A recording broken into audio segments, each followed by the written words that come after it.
enchaînons à présent avec Thomas Kosterg, économiste senior US chez Pictet Wealth Management. Bonjour Thomas Kosterg.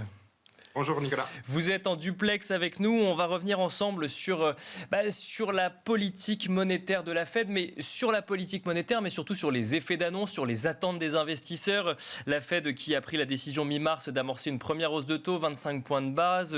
Les dot plots de la Fed qui laissent envisager 7 hausses de taux au total sur 2022. Donc on s'attend à 7 hausses de taux de 25 points de base. Et puis un discours de Jérôme Powell qui semble se durcir un petit peu, qui laisse entendre au marché, ou en tout cas certaines interprétations estiment qu'on pourrait aller sur des hausses de taux plus conséquentes, 50 points de base. Comment est-ce que vous voyez, Thomas Kosterg, cette normalisation coûte que coûte de la Fed, et vis-à-vis de son soutien à l'économie américaine ?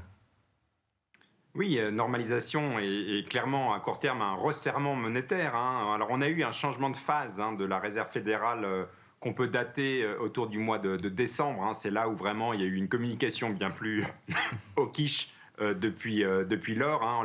Jérôme Powell, le président de la Fed, a été renommé pour un nouveau mandat. Et c'est vrai que depuis, chaque semaine ou chaque jour presque nous amène des annonces de plus en plus hawkish.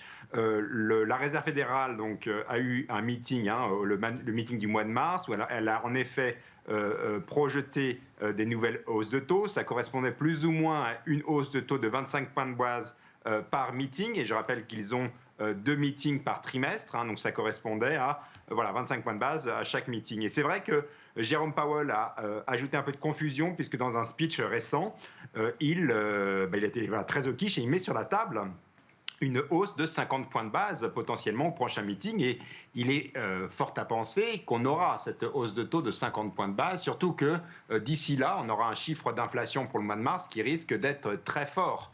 Or, on sait que la Fed est maintenant très sensible par rapport à l'inflation, même si une petite critique, c'est que la Fed a l'air de regarder beaucoup dans le rétroviseur plutôt que de regarder de l'avant.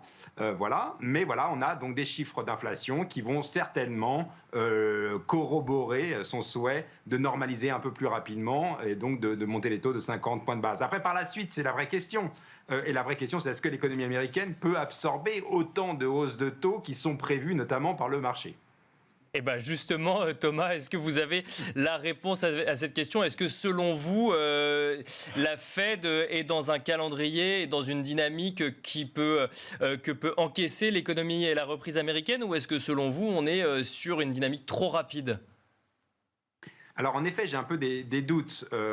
Les taux montent très rapidement, les taux long terme notamment, et en particulier le taux hypothécaire. On est passé d'un taux hypothécaire moyen, donc un taux 30 ans hypothécaire autour de 3,2% au mois de décembre.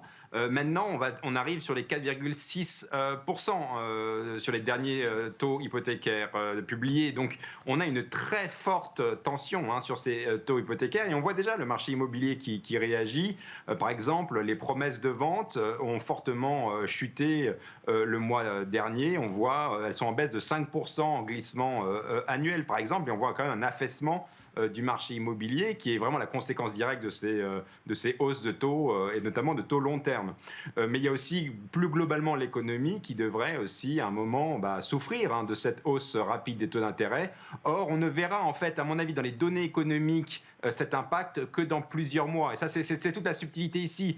L'impact de la hausse des taux et des taux long terme notamment ne va affecter l'économie qu'avec un grand retard de plusieurs mois. Et donc, en fait, là, on parle du tableau économique de fin d'année, voire début d'année prochaine, en fait. Et alors, justement, Thomas Kosterg, sur ce sujet des chiffres immobiliers, est-ce que ce recul, parce qu'on assiste quand même à un recul des ventes aux États-Unis en matière immobilière de 4 mois consécutifs, ça traduit bien que l'inflation, on est sur une inflation d'offres et non pas sur une inflation de demande. Donc je reviens sur ma question. Est-ce que l'économie, est-ce que finalement on n'attribue pas une trop forte robustesse à l'économie américaine par rapport aux hausses de taux prévues par la Fed aujourd'hui ? Alors, je pense l'inflation est clairement tirée par des problèmes d'offres. Mais il y a aussi une composante demande excédentaire. Je rappelle que les États-Unis ont été vraiment très généreux sur l'aide, notamment aux ménages pendant la crise du Covid. Et on le voit d'ailleurs dans les dépôts bancaires. Les dépôts bancaires ont explosé. Donc, ça montre bien qu'il y a une épargne accumulée qui est très conséquente, voire trop importante. Mais voilà, cette demande excédentaire, à mon avis, avec les hausses de taux déjà long terme qu'on a déjà observées, ça devrait être suffisant pour finalement la faire diminuer et revenir à une économie bien plus balancée. Là, le risque, c'est que si la Fed continue d'être hawkish, on va commencer à manger dans l'économie. On mange plus que la demande excédentaire. On va arriver à toucher la vraie demande sous-jacente.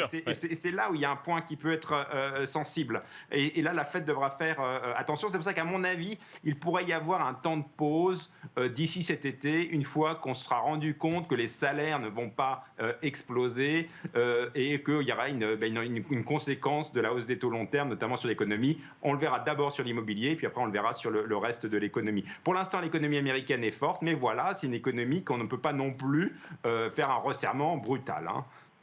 On a vu, Thomas Kosterg, le taux à 10 ans, donc les taux obligataires, le taux à 10 ans dépasser les 2,5% ce matin, un retournement effectivement de tendance sur les taux à 5 ans et les taux à 30 ans. Qu'est-ce que ça vous évoque vis-à-vis du comportement des investisseurs, vis-à-vis de la décision de la Fed? Est-ce que là aussi, ça va dans le sens de ce que vous nous dites, de crainte vis-à-vis de la décision de la Fed sur l'économie américaine? Alors, les taux longs, ce qui est intéressant, c'est la vraie question, c'est est-ce qu'on est en train de changer de régime? On était dans un régime ces dernières années, et en particulier pendant le Covid, de ce qu'on appelle dans le jargon la répression financière. Et l'apothéose, c'était cette fameuse théorie, la théorie moderne monétaire, qui disait, en fait, la politique économique doit être faite par le budgétaire et plus par le monétaire. Et le monétaire doit être gardé les taux doivent être gardés à zéro, ad vitam aeternam. Et donc, en fait, on est en train de sortir, évidemment, de ce régime-là et de cette théorie-là. Et la question, c'est est-ce qu'on peut rentrer dans un nouveau régime où, tout d'un coup, finalement, les investisseurs obligataires peuvent être rémunérés, et en particulier rémunérés de l'inflation, ce qui n'a pas été le cas les années précédentes. Alors, ma réponse, c'est ça va être difficile quand même, puisque les caractéristiques de l'économie, notamment à cause du poids de la dette, on a quand même une dette très importante, et en particulier à cause du Covid, fait qu'en fait, ça va être difficile de vraiment quitter ce régime de répression financière. Il faudra s'adresser au problème de base, qui est le problème de la dette et de l'empilement de la dette dans l'économie, dette privée et dette publique. Et alors pour finir, Thomas Kosterg, le grand rendez-vous de cette semaine, enfin un des grands rendez-vous de cette semaine, c'est effectivement les chiffres de l'emploi aux États-Unis qui seront publiés vendredi. À quoi est-ce qu'on peut s'attendre du coup pour ces nouveaux chiffres de l'emploi publiés du coup au mois de mars? Oui, ce sera une lecture de l'économie un peu plus propre, entre guillemets, puisqu'on a eu en fait au mois de janvier donc la vague Omicron qui a beaucoup perturbé les statistiques économiques. Et là, on va avoir une vision un peu plus réaliste de l'économie américaine, notamment pour savoir est-ce qu'il y a vraiment quelle est la tension sur le marché de l'emploi. Moi, je pense qu'on va voir, une fois que la vague Omicron est passée, plus de personnes vont revenir dans l'emploi, premier point. Et deuxième point, il devrait y avoir plus d'immigrés qui arrivent aux États-Unis. Parce qu'un des problèmes aux États-Unis ces 2 dernières années, c'est qu'en fait l'immigration a beaucoup baissé. Alors on sait que c'est un des grands moteurs économiques, en particulier du marché de l'emploi et en particulier dans les services. Donc on devrait voir, à mon avis, dans ce rapport de l'emploi, des débuts qui montrent que la population active va augmenter et aussi les salaires commencent un peu à se stabiliser dans un marché un peu moins tendu. Si mes pronostics sont bons. Merci beaucoup Thomas Kosterg. Je rappelle que vous êtes économiste senior US chez Pictet Wealth Management. Merci à vous également de nous avoir suivis. Et je vous donne rendez-vous ce soir à 17h pour la grande édition de Smart Bourse en direct sur Bismart.